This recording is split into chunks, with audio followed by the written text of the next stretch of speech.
Guys what's up, कैसे हैं आप लोग। दोस्तों, आज के इस लेक्चर में हम लोग रिवाइज करेंगे चैप्टर नंबर 19 जिसका नाम है डिमांड एंड रिकवरी। अब इस चैप्टर के अंदर एक नया सेक्शन इंट्रोड्यूस किया गया है, सेक्शन नंबर 74A। तो आपको बिल्कुल भी कंफ्यूज नहीं होना है। सेक्शन नंबर 73 एंड 74 जो है वो अभी भी एप्लीकेबल है। तो इससे रिलेटेड जितने भी क्वेश्चन दिए गए वो भी सारे रेलेवेंट रहने वाले हैं। जस्ट ध्यान क्या रखना है कि अप टू फाइनेंशियल ईयर 23-24 तक आपको सेक्शन नंबर 73 एंड 74 लगाना रहेगा, एंड फाइनेंशियल ईयर 24-25 ऑनवर्ड्स जो है आपको सेक्शन नंबर 74A लगाना रहेगा। क्लियर है। शुरू करते हैं। सबसे पहले सेक्शन नंबर 73 एंड 74 दोनों ही काफी सिमिलर टर्म्स पे दिए हुए हैं, इसीलिए मैंने दोनों को साथ में यहां पर प्रेजेंट किया हुआ है। तो ये बात करता है determination of tax in case of tax not paid, short paid, ITC wrongly availed, ITC wrongly utilise and erroneous refund. तो इन 5 केसेस के अंदर आपका टैक्स लायबिलिटी डिटरमाइन किया जाएगा सेक्शन नंबर 73 एंड 74 के अंदर। क्लियर है। अब सबसे पहले इसका प्रोसेस क्या रहेगा। सो देखो यहां पर जो है सबसे पहले डिपार्टमेंट जो है आपके ऊपर एक शो कॉज नोटिस इशू करेगा। ठीक है, शो कॉज नोटिस आपको दिया जाएगा, उसका आपको रिप्लाई देना रहेगा। उसके रिप्लाई को कंसीडर करने के बाद में आपके ऊपर जो है एक डिमांड ऑर्डर यहां पर पास किया जाएगा, जिसको हम एडजुडिकेशन ऑर्डर भी बोलते हैं। ठीक है, तो डिमांड ऑर्डर में जो भी जितना भी अमाउंट दिया हुआ है टैक्स इंटरेस्ट पेनल्टी का, वो आपको पेमेंट करना रहेगा। अगर पेमेंट नहीं करते हैं उस केस में जो है रिकवरी प्रोसीडिंग्स यहां पर इनिशिएट की जाती है। क्लियर है। तो 3 स्टेप्स में प्रोसेस रहने वाला है। पहले नोटिस आएगा एंड देन आपका डिमांड ऑर्डर आएगा, और अगर आप उसका पेमेंट नहीं करते उस केस में रिकवरी प्रोसीडिंग्स इनिशिएट की जाएगी। क्लियर है। चलिए सर, पहले सेक्शन पे आ जाते हैं। सेक्शन नंबर 73 बात करता है बोनाफाइड मिस्टेक। ठीक है, for reasons other than fraud, wilful misstatement और सपरेशन ऑफ फैक्ट। मतलब आपसे गलती से मिस्टेक हो गया, आपके इंटेंशंस नहीं थे। ठीक है, उस केस में क्या प्रोसेस रहेगा। तो सबसे पहले प्रॉपर ऑफिसर एक शो कॉज नोटिस इशू करेगा, जिसके अंदर आपको टैक्स इंटरेस्ट एंड पेनल्टी का अमाउंट यहां पर बताया जाएगा। ठीक है, तो इंटरेस्ट कितना रहेगा, 18% पर एनम की रेट से जो है इंटरेस्ट भी लगाया जाएगा। नेक्स्ट चीज, जो भी नोटिस इशू किया गया है उसके अंदर प्रॉपर ऑफिसर आपको ग्राउंड्स भी बताएगा कि किन ग्राउंड्स के बेसिस पे आपको नोटिस इशू किया गया है। अब ये नोटिस इशू करने से पहले अगर प्रॉपर ऑफिसर चाहे तो he may also issue also before serving such show cause notice communicate the details of any tax interest and penalty as ascertained by him। तो नोटिस इशू करने से पहले वो आपको यहां पर इनफॉर्मल तरीके से कम्युनिकेशन भी कर सकता है। ये है। अब इसका टाइम लिमिट कितना रहेगा। तो देखो ऑर्डर पास करने का टाइम लिमिट बोला हुआ है 3 इयर्स का। ठीक है, 3 इयर्स का टाइम लिमिट दिया हुआ है ऑर्डर पास करने का, एंड नोटिस इशू करने का टाइम लिमिट बोला है 3 months prior to the date of issue of order. So 3 months prior कितना होता है, 2 years and 9 months। तो नोटिस इशू करने का time limit 2 years and 9 months रहने वाला है, एंड ऑर्डर पास करने का टाइम लिमिट आपका 3 years का रहेगा। ये टाइम लिमिट आपको कब से देखना है, from the due date of furnishing annual return. और अगर इरोनियस रिफंड का केस है तो आपको टाइम लिमिट देखना रहेगा डेट ऑफ इरोनियस रिफंड से। क्लियर है। तो ये टाइम लिमिट इंपॉर्टेंट है, आपको ध्यान में रखना है। अब सर पेनल्टी कितना लगाया जाएगा। सो देखो पेनल्टी का यहां पर अलग अलग सिनेरियोस दिए हुए हैं। सो अगर आप पेमेंट कर देते हो before issuance of show cause notice, ठीक है, आपको नोटिस इशू हुआ उससे पहले ही पेमेंट कर देते हो। हमने यहां पर देखा कि प्रॉपर ऑफिसर चाहे तो आपको इनफॉर्मल तरीके से कम्युनिकेट कर सकता है सारा अमाउंट का। ठीक है, सो अगर आप पहले ही पेमेंट कर देते हो तो इस केस में कोई भी तरह की पेनल्टी आपके ऊपर नहीं लगाई जाएगी। नेक्स्ट चीज, अगर पेमेंट किया जाता है with in 30 days after the issuance of show cause notice, notice आया उसके 30 दिन में अगर पेमेंट कर दिया उस केस में भी कोई भी पेनल्टी नहीं लगाई जाएगी। सो इन दोनों ही केसेस में आपका पेनल्टी जो है वो वेव कर दिया गया। क्लियर है।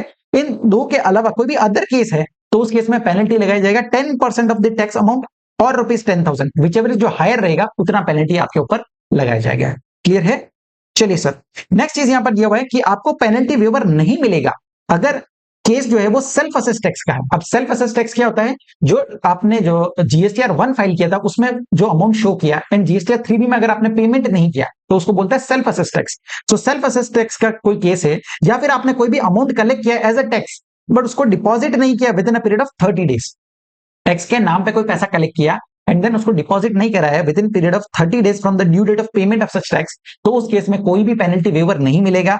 चाहे आपने before issuance of show cause notice भी पेमेंट कर दिया हो तो भी पेनल्टी लगाया जाएगा, चाहे with in 30 days of issue of show cause notice payment किया है तो भी आपके ऊपर पेनल्टी लगाया जाएगा। क्लियर है। चलिए सर, नेक्स्ट चीज सर्कुलर यहां पर दिया हुआ है, the provisions of section number 73 are not invocable in case of mere delay in filing the returns in GSTR 3B। तो अगर आपने अपना GSTR 3B जो रिटर्न है वो अगर डिले फाइल किया है तो वो सफिशिएंट रीजन नहीं है कि आपको सेक्शन नंबर 73 में नोटिस भेजा जाए। ठीक है, आपने डिले फाइल किया, आप बाद में पेमेंट कर रहे हो लेकिन पेमेंट तो कर रहे हो ना, आपने कोई गलती तो नहीं किया है, इसलिए यहां पर जो है सेक्शन नंबर 73 इन्वोक नहीं किया जाएगा। क्लियर है। चलिए सर, अब आ जाता है नेक्स्ट सेक्शन नंबर 74 पे।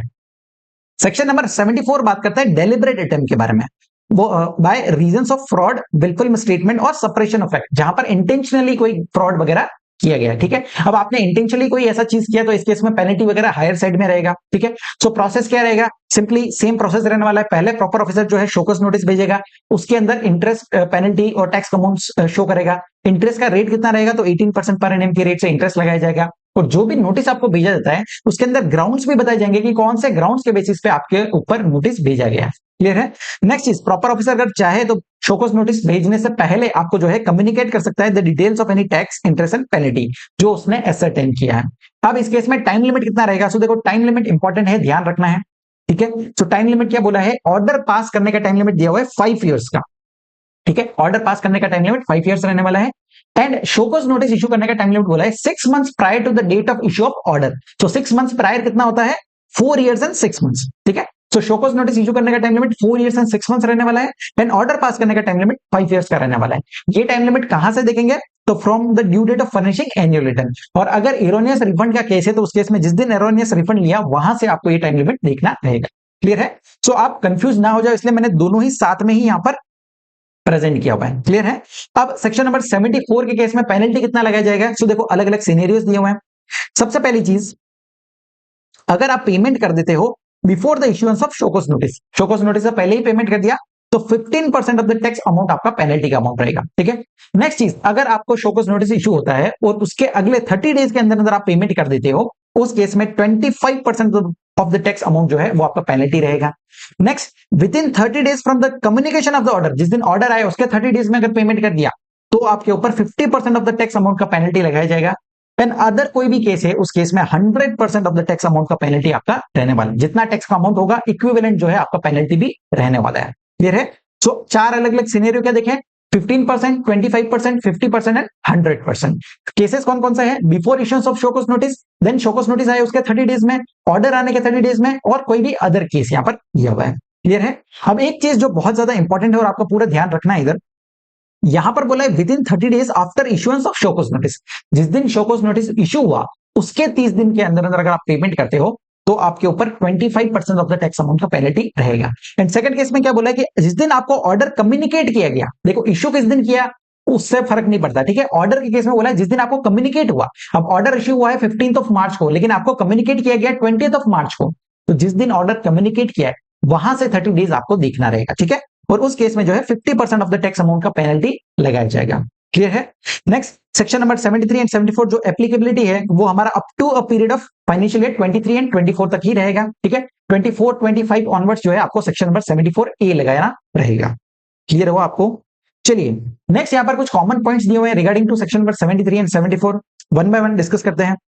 सबसे पहले देखो, where the person chargeable to tax voluntary comes forward. देखिए खुद की इच्छा से वो सामने आ जाता है और टैक्स का अगर पेमेंट कर देता है तो उसको क्या करना पड़ेगा, प्रॉपर ऑफिसर को इन्फॉर्म करना पड़ेगा राइटिंग के अंदर कि भैया मैंने आपका पेमेंट कर दिया है, ठीक है, अपनी इच्छा से पेमेंट कर दिया है। और उसके बाद जो है प्रॉपर ऑफिसर एक एक्नोलॉजमेंट इशू करेगा और जिसमें एक्सेप्ट करेगा कि भैया आपने जो पेमेंट किया है वो हमें रिसीव हो गया एंड वी एक्नोलॉज्ड दैट, ठीक है। चलिए next, where such person has made partial payment, अगर आप पार्शियल पेमेंट कर देते हो, ठीक है, मान लीजिए आपको नोटिस इशू हुआ है उसके अंदर 1 करोड़ रुपीस का अमाउंट दिया गया है और आप जो है पार्शियल पेमेंट कर देते हो, 60 लाख का पेमेंट कर देते हो, 70 लाख का पेमेंट कर देते हो। अब इस केस में पार्शियल जो पेमेंट किया वो आपको कम्युनिकेट करना रहेगा एंड जो भी अमाउंट आपने पे नहीं किया है, जो आप एग्री नहीं करते हो, उस केस में जो है आपको यहाँ पर सबमिशन देना पड़ेगा, ठीक है। So any submission against the proposed liability he may make such submission. Clear है। तो जितना पेमेंट करना वो पेमेंट करके कम्युनिकेट कर दो और बाकी के अमाउंट के लिए आप अपना सबमिशन दे दो कि भैया इस अमाउंट से हम इत्तेफाक नहीं रखते हैं, हमें लगता है कि ये अमाउंट हमें पे नहीं करना है। क्लियर है। चलिए sir next, if the PO is the opinion that amount voluntary paid falls short, अगर प्रॉपर ऑफिसर को लगता है कि जितना पैसा आपने पे किया है वॉलंटरीली वो कम पे किया है, तो जितना अमाउंट कम पे किया है, जितना शॉर्ट अमाउंट पे किया है उसके लिए जो है प्रॉपर ऑफिसर आपके ऊपर एक शो कॉज नोटिस इशू कर सकता है। क्लियर है।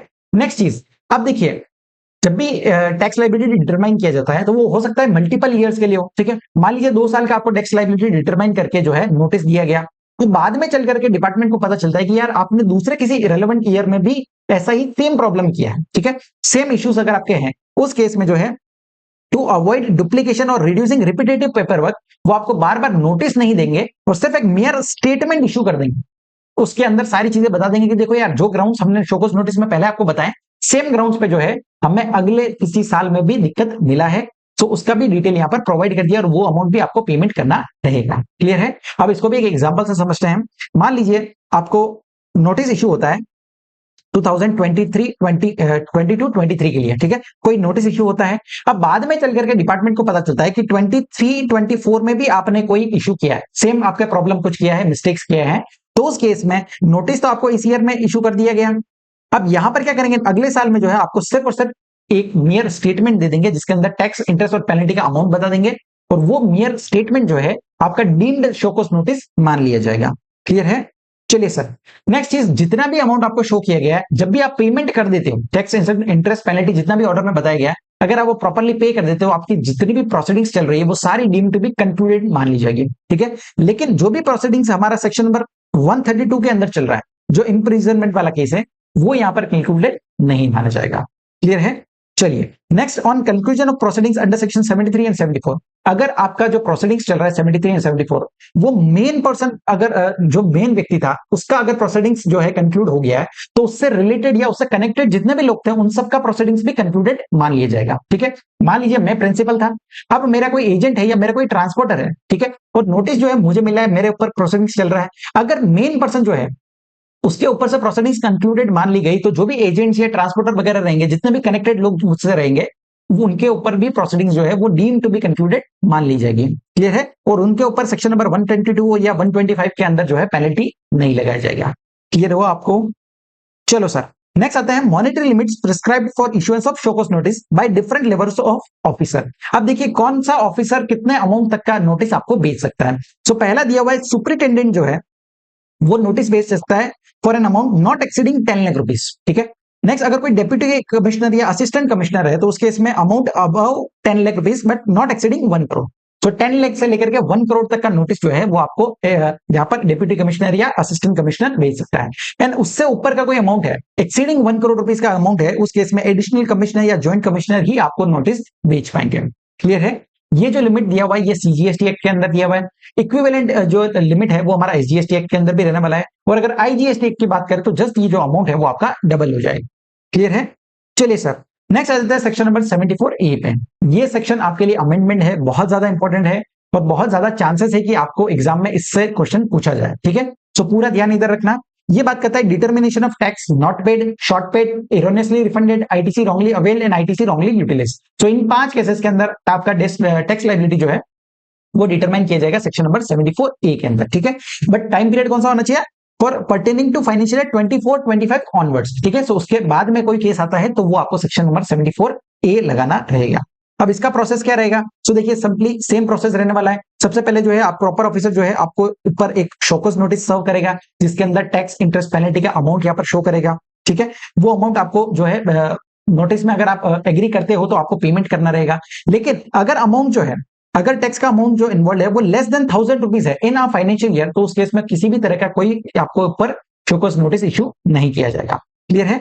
चलिए नेक्स्ट चीज, अगर आपके ऊपर कोई भी एक फाइनेंशियल ईयर का जो है नोटिस सर्व किया गया लेकिन सेम ग्राउंड्स पे कोई अदर फाइनेंशियल ईयर में भी आपको मिस्टेक्स मिलता है, तो उस केस में जो है एक नोटिस नहीं दिया जाएगा, तो सिर्फ आपको एक स्टेटमेंट दे दिया जाएगा जिसके अंदर टैक्स, इंटरेस्ट, पेनल्टी का अमाउंट शो करेंगे, और वो स्टेटमेंट जो है वो डीम्ड मान लिया जाएगा जैसे कि आपको सब शोकॉज नोटिस सर्व किया गया है। क्लियर है? अब इस केस में टाइम लिमिट कितना रहने वाला है? सो ये भी इंपॉर्टेंट है।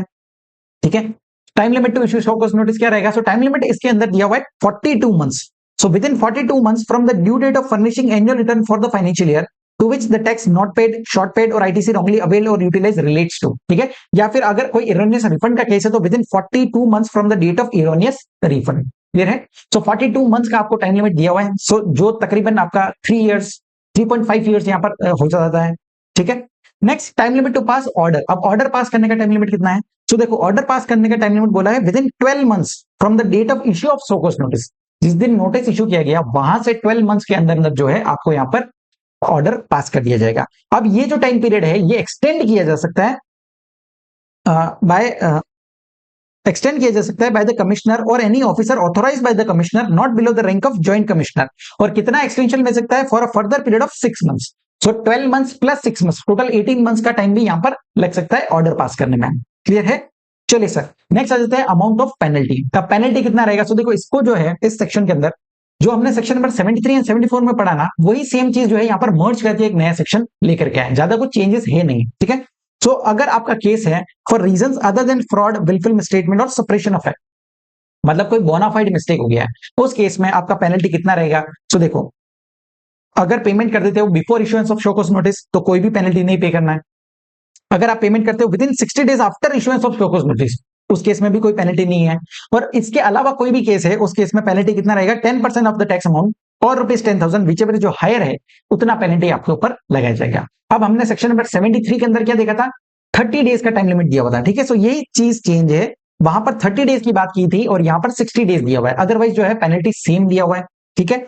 नेक्स्ट चीज, अगर आपका केस है फ्रॉड वाला, ठीक है, फ्रॉड हो गया है, विलफुल मिसस्टेटमेंट हो गया है, सप्रेशन ऑफ फैक्ट है, उस केस में देखना है, अगर payment before issuance of show cause notice किया है तो 15% of the tax amount will be the penalty. अगर आपने पेमेंट किया with in 60 days after the issuance of show cause notice तो पेनल्टी जो है वो 25% ऑफ द टैक्स अमाउंट रहने वाला है।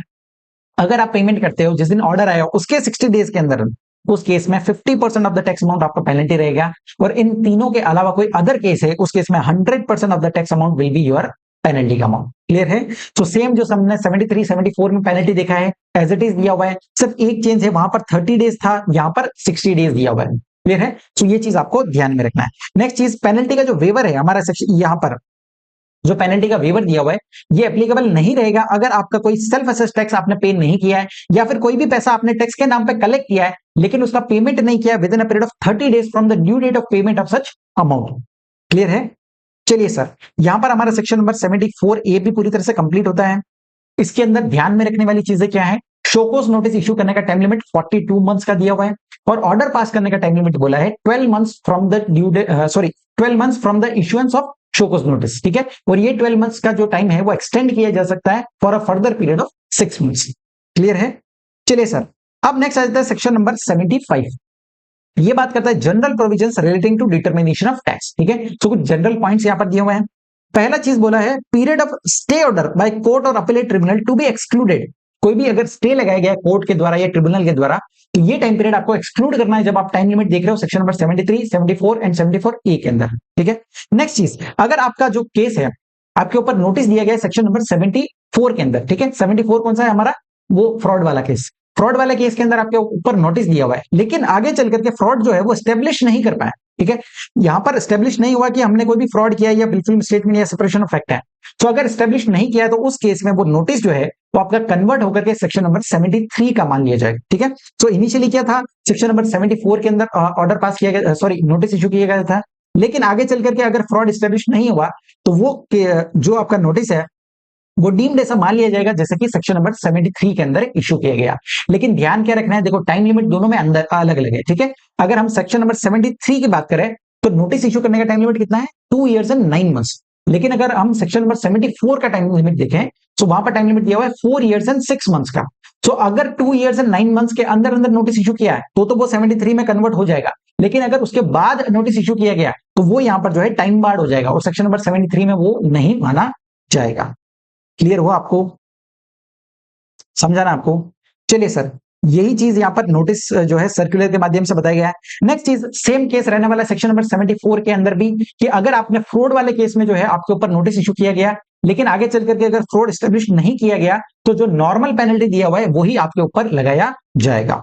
नेक्स्ट चीज, अगर आपके ऊपर कोई ऑर्डर पास किया गया है where any order is required to be issued in pursuance of the direction of appellate authority, या फिर अपीलेट ट्रिब्यूनल हो गया या कोई कोर्ट के द्वारा कोई ऑर्डर पास किया गया है और आपसे डिमांड रिकवर, सॉरी आपसे अमाउंट जो है वो रिकवर किया जा रहा है, डिमांड निकाला जा रहा है, तो उस केस में such order shall be issued within 2 years from the date of communication of the said direction. जिस दिन वो ऑर्डर कम्युनिकेट किया गया वहां से 2 साल के अंदर अंदर जो है आपके ऊपर ऑर्डर पास कर देना चाहिए। नेक्स्ट चीज, एक अपॉर्चुनिटी ऑफ बीइंग हर्ड दिया जाएगा, जो भी पर्सन के ऊपर डिमांड निकाला जा रहा है, ठीक है, उसकी बात को सुना जाएगा। और अगर जो ऑर्डर पास किया है वो एडवर्सली अफेक्ट कर रहा है व्यक्ति को, ठीक है, एडवर्सली अगर अफेक्ट कर रहा है तो उसकी बात को सुनेंगे, उसके बाद ही यहां पर ऑर्डर पास किया जाएगा। नेक्स्ट चीज, अगर व्यक्ति को चाहिए, अगर टैक्सेबल पर्सन बोलता है कि यार हमें कुछ समय चाहिए तो उस केस में एडजमेंट भी दे सकते हैं, लेकिन मैक्सिमम कितना रहेगा, 3 times के एडजमेंट ही आपको यहां पर मिलेंगे, ठीक है। और वो भी the hearing for reasons to be recorded in writing, ठीक है। सो रीजंस को रिकॉर्ड करके आपको 3 एडजस्टमेंट्स मैक्सिमम मिल सकते हैं। नेक्स्ट चीज, जो भी एडजुडिकेशन ऑर्डर रहेगा वो स्पीकिंग ऑर्डर रहेगा। अब सर ये स्पीकिंग ऑर्डर क्या होता है, क्या ये बोल के बताएगा क्या, नहीं। स्पीकिंग ऑर्डर क्या होता है, जिस ऑर्डर के अंदर सिर्फ और सिर्फ कंक्लूजन ही नहीं होता है, साथ में कुछ एक्सप्लेनेशन भी होता है कि भैया इन इन ग्राउंड्स के बेस पे हमने आपके ऊपर ये डिमांड निकाला है। सो रीजंस भी होते हैं, और साथ में कंक्लूजन भी होता है कि कितना टैक्स इंटरेस्ट पेनल्टी आपको पे करना रहेगा। ठीक है, तो ये स्पीकिंग ऑर्डर रहने वाला है। नेक्स्ट चीज, the amount of tax interest and penalty demanded in the order shall not be in excess of the amount specified in the notice। अब देखो ये पॉइंट बहुत ज्यादा इंपॉर्टेंट है, ठीक है। And no demand shall be confirmed on the grounds other than the grounds specified in the notice। अब समझना ये पॉइंट क्या बोलता है। पहली चीज, मान लेते हैं मैंने जब शोकोज नोटिस इशू किया, उसमें मैंने 15 करोड़ का यहां पर डिमांड निकाला, ठीक है। शोकोज नोटिस आया पहले, उसके बाद डिमांड ऑर्डर आएगा। अब जब भी डिमांड ऑर्डर आएगा ना, तो वो डिमांड ऑर्डर इस अमाउंट से एक्सीडिंग नहीं हो सकता, ठीक है। मतलब मैं अगर डिमांड ऑर्डर निकाल रहा हूं तो वो 18 करोड़ का कभी भी नहीं हो सकता, इसी अमाउंट तक हो सकता है जितना आपने शोकोज नोटिस में शो किया है। एंड दूसरी चीज, जो भी शोकोज नोटिस आपने इशू किया है उसके अंदर कुछ ना कुछ ग्राउंड्स होंगे, ठीक है। सो वही ग्राउंड, सेम ग्राउंड्स पे ही ऑर्डर पास किया जाएगा, आप कोई एडिशनल ग्राउंड यहां पर नहीं ला सकते। इसीलिए प्रैक्टिकल लाइफ में जब भी शोकोज नोटिस इशू किया जाता है डिपार्टमेंट के द्वारा, तो वो बहुत सोच समझ कर करते हैं क्या ग्राउंड्स ले रहे हैं हम और क्या अमाउंट यहां पर शो कर रहे हैं, क्योंकि उसके बाद जो है वो अमाउंट फ्रीज हो जाएगा, वो ग्राउंड्स भी फ्रीज हो जाएंगे, उसके बाद आप अमाउंट जो है वो एक्सीड नहीं कर सकते हैं। क्लियर है? चलिए सर, नेक्स्ट यहां पर दिया हुआ है where the appellate authority or appellate tribunal or court modifies the tax amount। अगर टैक्स का अमाउंट मॉडिफाई हो जाता है तो अकॉर्डिंगली आपका जो इंटरेस्ट और पेनल्टी का अमाउंट है वो भी साथ में मॉडिफाई होगा। बड़ा ही कॉमन सेंस वाला पॉइंट यहां पर दिया हुआ है। नेक्स्ट चीज, ये पॉइंट आपका प्रैक्टिकल लाइफ में बहुत काम आने वाला है, ठीक है। अगर आप जीएसटी का प्रैक्टिस करते हो तो आपको आपके लिए जो है बहुत ज्यादा रिलेवेंट रहेगा कि पेमेंट ऑफ इंटरेस्ट जो है वो मैंडेटरी रहता है, even if not specified in the adjudication order. तो अगर आपको कोई भी एडजुडिकेशन ऑर्डर मिला है तो उसमें इवन दो इंटरेस्ट का अमाउंट नहीं भी लिखा है, तो आपको खुद से कैलकुलेट करना है और फिर इंटरेस्ट का पेमेंट भी यहां पर करना रहेगा। लेकिन ऐसा कोई भी चीज पेनल्टी के लिए नहीं है, ठीक है। पेनल्टी अगर डिमांड ऑर्डर में शो किया है तो ही पेमेंट करना है, अदरवाइज आपको पे करने की जरूरत नहीं रहेगी। एंड लास्ट चीज बोला है, अगर एडजुडिकेशन ऑर्डर जो है वो अगर स्टिपुलेटेड टाइम पीरियड में नहीं पास किया जाता है, जो हमने 3 इयर्स या 5 इयर्स का जो टाइम लिमिट देखा है, अगर उस टाइम पीरियड में ऑर्डर पास नहीं किया, उस केस में जो है वो proceedings deem to be concluded मान ली जाएगी। क्लियर है? चलिए सर, नेक्स्ट दिया हुआ है, इन case of appeal filed by the department against pre judicial decision of the appellate authority और अपीलेट ट्रिब्यूनल और हाई कोर्ट, ठीक है। तो अगर डिपार्टमेंट जो है वो अपील में चला जाता है तो उस केस में जितना भी टाइम उसका अपील में वेस्ट हुआ है, अब देखो वो अपील में जाएगा, है ना। So the period between the date of decision of higher authority जो भी रहेगा जिसके पास अपील में गया है, वहां उसका जो डिसीजन आया वो पीरियड से लेकर के the date of lower authority, ठीक है, लोअर अथॉरिटी ने जिस दिन ऑर्डर दिया वो टाइम पीरियड जो है वो आपको एक्सक्लूड करना रहेगा फ्रॉम द टाइम लिमिट, ठीक है। नेक्स्ट चीज, notwithstanding anything contained in section number 73, 74 and 74A, wherein an amount of self-assessed tax in accordance with the return under furnished under section number 39 remains unpaid। अगर देखिए आपने कोई भी amount जो है वो पे नहीं किया है, ठीक है, जो भी आपका ऊपर डिमांड निकाला गया है या सेल्फ असेस्ड टैक्स कोई भी आपने शो किया है जिसका पेमेंट आपने नहीं किया है, उस केस में जो है वो अमाउंट आपसे रिकवर किया जाएगा अंडर सेक्शन नंबर 79, ठीक है। ये सेक्शन हम आगे चल करके पढ़ेंगे, रिकवरी के क्या क्या प्रोविजंस रहने वाले हैं। लेकिन ध्यान रखना, अगर आपने कोई भी अमाउंट जो है वो अपने जीएसटीआर 1 में शो किया है लेकिन 3 में पेमेंट नहीं किया, ठीक है, हो सकता है आपसे मिस्टेक हो गया और आप उसको अगले पीरियड में यहां पर करेक्ट कर लोगे, तो उस केस में जो है किसी भी तरह का यहां पर ऑर्डर वगैरह पास नहीं किया जाएगा, ठीक है। नेक्स्ट चीज, where any penalty is imposed under section number 73, 74 and 74A, no penalty for the same act or omission shall be imposed on the same person under any of the provisions of this act। तो अगर 73, 74 के अंदर कोई penalty लगाया गया है तो इसी एक्ट के अंदर किसी और सेक्शन में आपके ऊपर अलग से पेनल्टी नहीं लगाया जाएगा। जैसे हमने सेक्शन नंबर 122 देखा था जिसके अंदर काफी सारे ऑफेंसेस दिए हुए हैं, तो वहां पर कोई भी पेनल्टी आपसे अलग से नहीं लिया जाएगा। क्लियर हुआ आपको? चलिए सर, नेक्स्ट आ जाता है सर्कुलर ऑन फेक इनवॉइसेस। अब देखिए ये सर्कुलर अगर आप देखोगे स्टडी मटेरियल में तो तकरीबन 4 पेजेस का दिया हुआ है, 3 इश्यूज यहां पर क्लेरिफाई किए हैं। पूरा ध्यान मेरी तरफ रखना, हम सारे इश्यूज को जो है बहुत अच्छे से यहां पर समझेंगे, ठीक है। पहली चीज देखो, एक एग्जांपल के फॉर्म में मैंने यहां पर दिया हुआ है। तो पहला केस, ए एक व्यक्ति है, मिस्टर ए आगे सप्लाई करता है बी को एंड बी आगे सप्लाई करता है सी को, ठीक है। तो पहला केस लेते हैं जहां पर ए ने जो है फेक इनवॉइस इशू किया, ठीक है, विदाउट सप्लाई ऑफ गुड्स और सर्विस, मतलब गुड्स और सर्विस कोई भी सप्लाई नहीं किया, सिर्फ उसको आगे इनवॉइस दिया है और उस इनवॉइस के बेस में मिस्टर बी जो है वो यहां पर आईटीसी ले रहा है। इस केस में क्या होगा, तो पहला इशू बोला है कि क्या ये सप्लाई कहलाएगा क्या, तो खुद दिमाग लगाओ, क्या ये सप्लाई कहलाएगा क्या। सप्लाई कहलाने के लिए 3 पैरामीटर्स होने चाहिए। पहला गुड्स और सर्विस होना चाहिए, अब यहां पर तो कोई सप्लाई हुआ ही नहीं गुड्स और सर्विस का, तो पहला पैरामीटर ही मिसिंग है, तो इसलिए जो है ये सप्लाई नहीं कहलाएगा। और अगर कोई ट्रांजैक्शन सप्लाई नहीं कहलाता है उस केस में हम सेक्शन नंबर 73, 74 या 74A नहीं लगा सकते हैं। क्लियर है? तो ये कोई भी सप्लाई नहीं है, इसीलिए इसके ऊपर कोई भी नोटिस जो है वो सेक्शन नंबर 73 74 के अंदर इशू नहीं किया जा सकता। इस केस में क्या होगा सर, तो क्या ये माफ कर दिया जाएगा क्या? नहीं, इसमें माफी नहीं मिलेगी, क्योंकि आप फेक इनवॉइसेस आगे पास ऑन कर रहे हो, ये आपका गलत चीज कर रहे हो, तो इसलिए जो है आपके ऊपर पेनल्टी लगाई जाएगी अंडर सेक्शन नंबर 122। उसके अंदर हमने काफी सारे ऑफेंसेस की लिस्ट देखी थी, उसके अंदर एक ऑफेंस ये भी था कि issues invoice without making supply, बिना सप्लाई किए अगर आप इनवॉइस इशू करते हो तो वो एक ऑफेंस है और आपके ऊपर पेनल्टी लगाया जाएगा। क्लियर हो आपको? पहला इशू समझा ना? ठीक है, चलिए सर, ये फर्स्ट इशू जो था वो हमने मिस्टर ए के पॉइंट ऑफ व्यू से देखा। अब सेकंड इशू देखते हैं, जब मिस्टर ए ने फेक इनवॉइस आगे पास ऑन किया है, सप्लाई एक्चुअल में नहीं किया है, एंड मिस्टर बी क्या कर देता है, उसके बेस पे आईटीसी ले लेता है, ठीक है, गलत तरीके से आईटीसी ले रहा है। अब आगे देखिए, मिस्टर बी जो है वो आगे मिस्टर सी को जो है इनवॉइस इशू करता है। अब दो सिनेरियोज हो सकते हैं, पहला मिस्टर बी जब आगे इनवॉइस इशू कर रहा है तो साथ में एक्चुअल सप्लाई कर रहा है, या फिर सेकंड केस दिया जहां पर विदाउट एक्चुअल सप्लाई, ठीक है। तो फर्स्ट वाला केस लेते हैं जहां पर जो है एक्चुअल सप्लाई कर रहा है, मतलब मिस्टर बी जो है वो इनवॉइस भी इशू कर रहा है और साथ में एक्चुअल में गुड्स एंड सर्विसेज को सप्लाई भी कर रहा है, मतलब मिस्टर बी जो है वो अच्छा ट्रांजैक्शन कर रहा है। लेकिन समझना, मिस्टर बी ने जो आईटीसी लिया था, ठीक है, मिस्टर ए से जो इशू उसको फेक इनवॉइस मिला, उसके बेस पे आईटीसी मिला, तो वो तो गलत चीज उसने किया है ना। तो अब इस केस में जो है डिमांड ऑर्डर पास किया जाएगा, और डिमांड ऑर्डर कौन से सेक्शन में आएगा, सेक्शन नंबर 74 के अंदर। तो 74 के अंदर डिमांड ऑर्डर दिया जाएगा as ITC availed and utilise fraudulently, गलत तरीके से आईटीसी अवेल करके यूटिलाइज किया गया। क्लियर है? नेक्स्ट चीज सर, मिस्टर बी ने आगे मिस्टर सी को इनवॉइस पास इशू किया, एंड साथ में जो है किसी भी तरह का कोई भी सप्लाई नहीं किया गया। मतलब देखो, मिस्टर ए ने मिस्टर बी को फेक इनवॉइस दिया, मिस्टर बी ने मिस्टर सी को फेक इनवॉइस दिया, एक्चुअल में सप्लाई कहीं हो ही नहीं रहा है, ठीक है। तो इस केस में क्या होगा, अब सप्लाई नहीं हो रहा है तो डिमांड एंड रिकवरी के प्रोविजंस तो लगेंगे नहीं, तो उस केस में क्या, कौन से प्रोविजंस लगेंगे, हमारा सेक्शन नंबर 122 के अंदर पेनल्टी लगाया जाएगा। अब उसके अंदर दो इनवॉइसेस दो ऑफेंसेस जो है यहाँ पर कमिट किए हैं मिस्टर बी ने। पहला ऑफेंस क्या किया है कि देखो, उसने इनवॉइस इशू किया है विदाउट मेकिंग सप्लाई, सप्लाई नहीं कर रहा है, सिर्फ फेक इनवॉइस दे रहा है। एंड दूसरा जो गलती उसने किया है, अवेल किया है आईटीसी और यूटिलाइज किया है आईटीसी फ्रॉडुलेंट तरीके से, उसको एक्चुअल में गुड्स एंड सर्विसेज नहीं में रिसीव हुए थे, बट फिर भी उसने आईटीसी गलत तरीके से ले लिया था। क्लियर हुआ आपको? तो तीनों इश्यूज क्लियर हुए। फर्स्ट हमने यहां पर देखा, फर्स्ट वाला ये हो गया, सेकंड वाला ये हो गया, एंड थर्ड वाला ये रहने वाला है, ठीक है। तो हमें यहां पर ध्यान रखना है, अगर सप्लाई है तो सेक्शन नंबर 73 एंड 74 लगेंगे, अगर सप्लाई नहीं है तो सिंपली हमारे को जनरल जो प्रोविजन जो पेनल्टी ऑफेंसेस पे जो सेक्शन दिया हुआ है सेक्शन नंबर 122 वो ही आपको यहां पर लगाना रहेगा। क्लियर है? चलिए सर, नेक्स्ट आता है सेक्शन नंबर 76। ये बात करता है tax collected but not deposited. अब देखिए, कोई भी व्यक्ति ने टैक्स के नाम पे कोई पैसा कलेक्ट किया है, बट अगर वो गवर्नमेंट को नहीं पहुंचाया है तो उस केस में जो है वो पैसा यहां पर उसको गवर्नमेंट को पेमेंट करना रहेगा, ठीक है। आपने इवन तो कोई ऐसा सप्लाई है जो एग्जेम्प्ट है जीएसटी के अंदर, बट आपने गलती से टैक्स का कोई अमाउंट कलेक्ट कर दिया, अगर आपने गलती भी किया है, आपने कलेक्ट कर लिया टैक्स के नाम पे, तो अब गवर्नमेंट को आपको वो बेनिफिट पास ऑन करना रहेगा, ठीक है। कोई भी टैक्स के नाम पे कोई पैसा कलेक्ट करके आप अपने पास नहीं रख सकते हैं। क्लियर है? सो अगर आपने ऐसा कोई भी चीज किया है, टैक्स के नाम पे पैसा कलेक्ट किया और गवर्नमेंट को नहीं दिया है, उस केस में प्रॉपर ऑफिसर आपके ऊपर एक शोकोज नोटिस सर्व करेगा, और उस शोकोज नोटिस के अंदर टैक्स, इंटरेस्ट एंड पेनल्टी का अमाउंट यहाँ पर बताया जाएगा, ठीक है।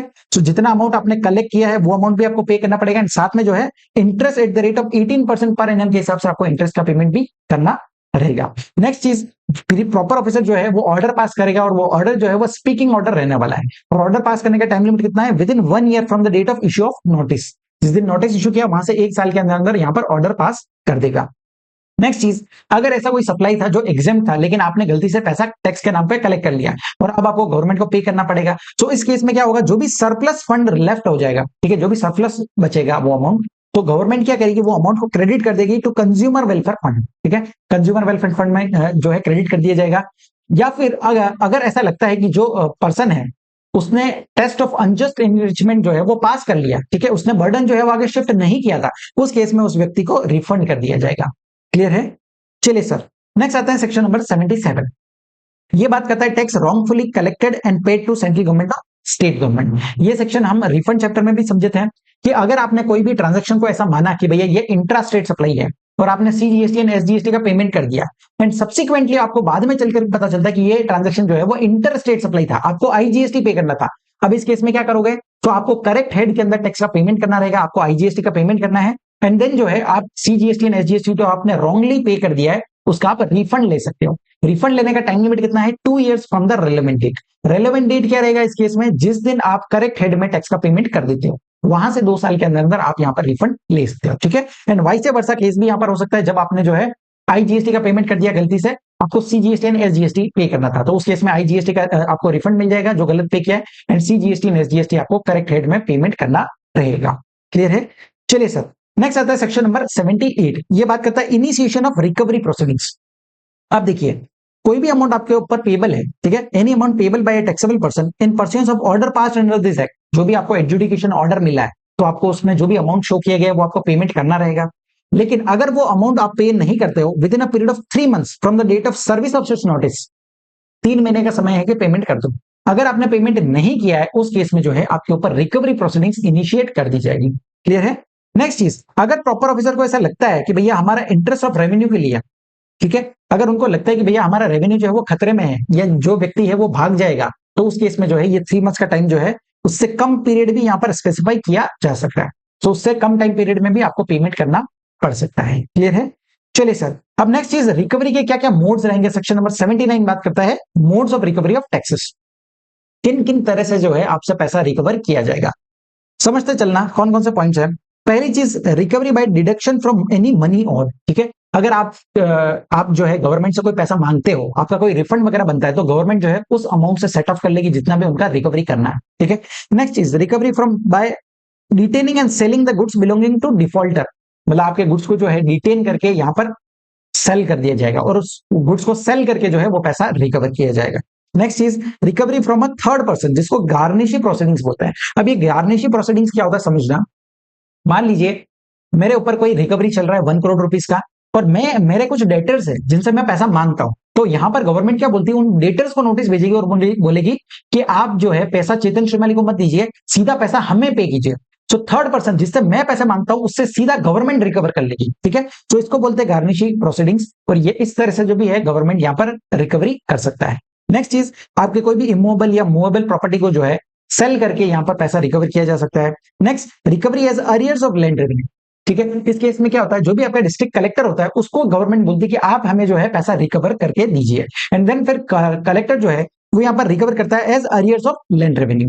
नेक्स्ट चीज, रिकवरी किया जाता है as fine impose by the magistrate, magistrate को बोलते हैं, और मजिस्ट्रेट की मदद से जो है पैसा रिकवर किया जाता है। Next, recovery through execution of decree, decree या ऑर्डर के थ्रू भी आपसे पैसा रिकवर किया जा सकता है। नेक्स्ट, रिकवरी फ्रॉम श्योरिटी, किसी व्यक्ति ने आपका श्योरिटी दिया है तो उससे पैसा रिकवर कर लेंगे। Then recovery from company in liquidation. ठीक है, तो ये लिक्विडेशन वाला जो है हमने सेक्शन नंबर 88 के अंदर हमने पढ़ा था कि लिक्विडेशन का क्या प्रोसेस रहता है। एक लिक्विडेटर अपॉइंट होता है, ठीक है, और इस लिक्विडेटर को कमिश्नर को जो है डिटेल्स देनी पड़ती है कि भैया हमारा कितना पैसा लेना निकलता है।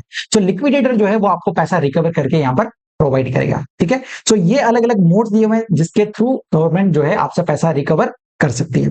नेक्स्ट चीज, अगर कोई पैसा जो है कोई डिमांड वगैरह निकलता है, ठीक है, और अगर गवर्नमेंट जो है पूरी तरह से रिकवर नहीं कर सकती, ये सारे जो मोड्स दिए हैं इन सारे मोड्स को लगा करके भी पूरा पैसा रिकवर नहीं कर सकता है। मान लीजिए एक एग्जांपल देता हूं कि मेरा जो डिमांड था वो 5 करोड़ रुपीस का था।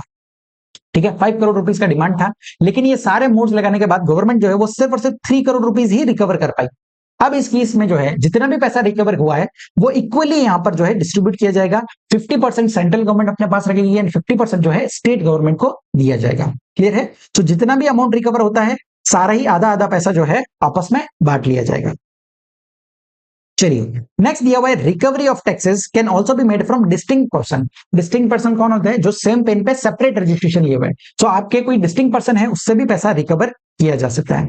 Next, deposit of tax during the course of search, inspection and investigation. अब समझना कि रिकवरी कैसे करना है वो सेक्शन नंबर 79 में बताया गया। ठीक है, अब मान लीजिए आपके ऊपर कोई इन्वेस्टिगेशन चल रहा है या इंस्पेक्शन चल रहा है, और उस दौरान कोई भी ऑफिसर जो है आपसे फोर्सफुली पैसा नहीं ले सकता है। जनरली क्या होता है, लोग क्या करते हैं कि आप इन्वेस्टिगेशन करने गए, इंस्पेक्शन कर रहे हो, उस दौरान जो है जबरदस्ती लोगों से पैसा ले लेते थे, और वो पैसा जो है आगे गवर्नमेंट को पहुंचता ही नहीं था, वो जस्ट रिश्वत के तौर पर वो अपनी जेब में ही रख लेते हैं। इसलिए यहाँ पर क्या बोला है कि देखो, रिकवरी करने का एक तरीका है, एक प्रोसेस है।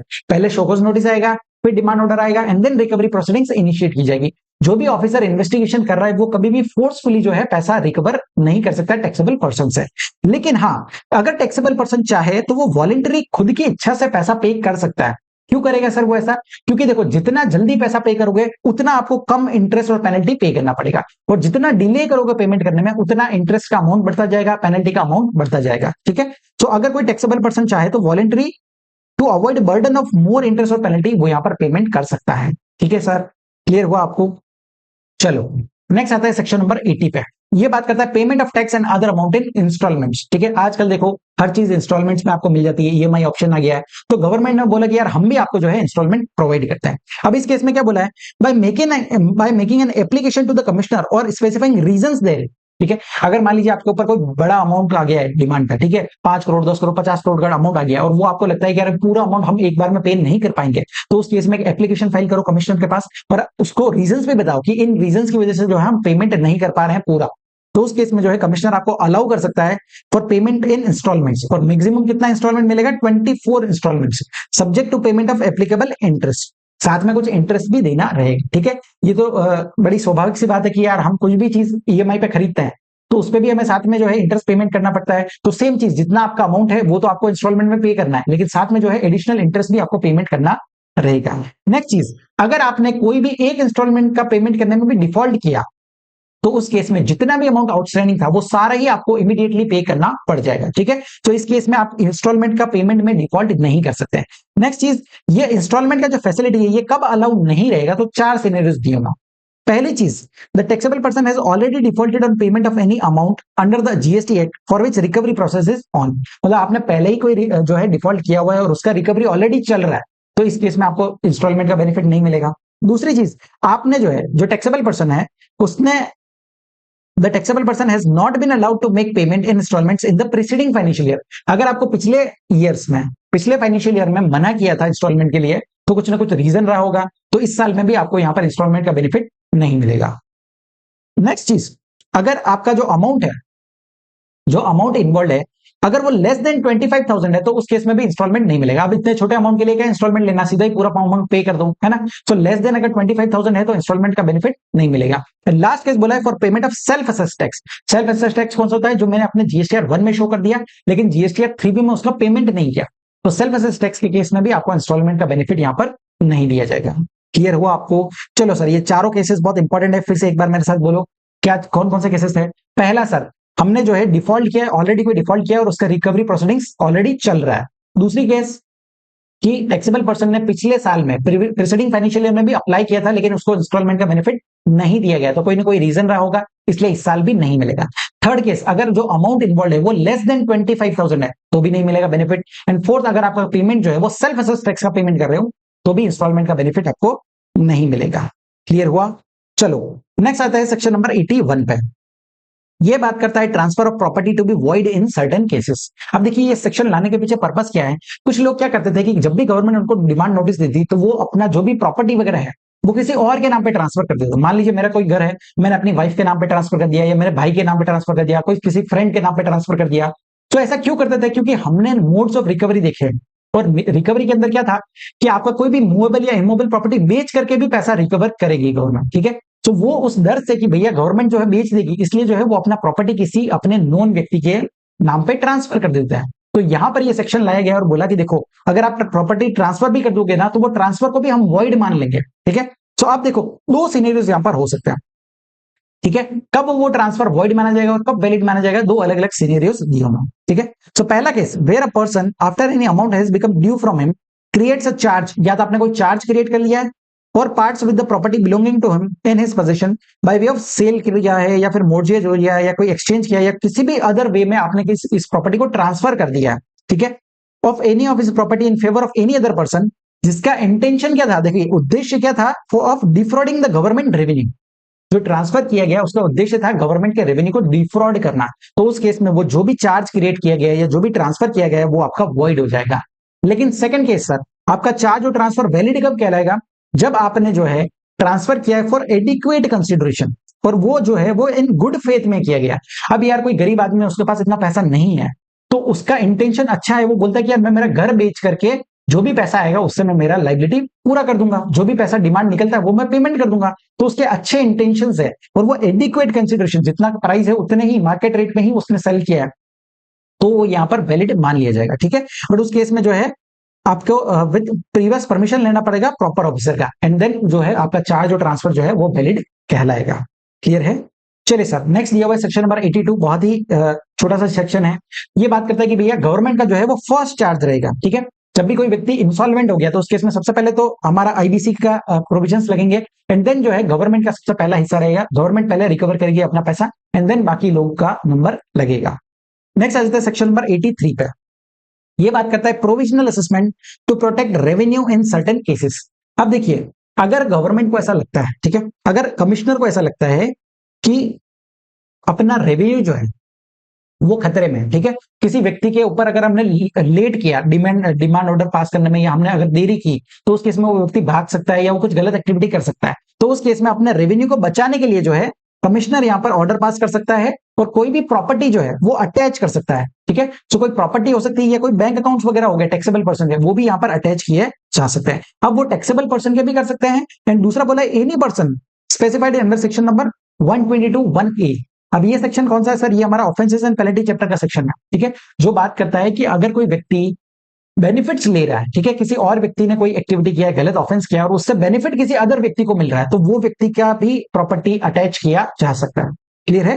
तो जब कमिश्नर को लगता है, डाउट होता है कि भैया जो है हमारा रेवेन्यू खतरे में है, उस केस में वो प्रोविजनली यहाँ पर अटैच कर देता है।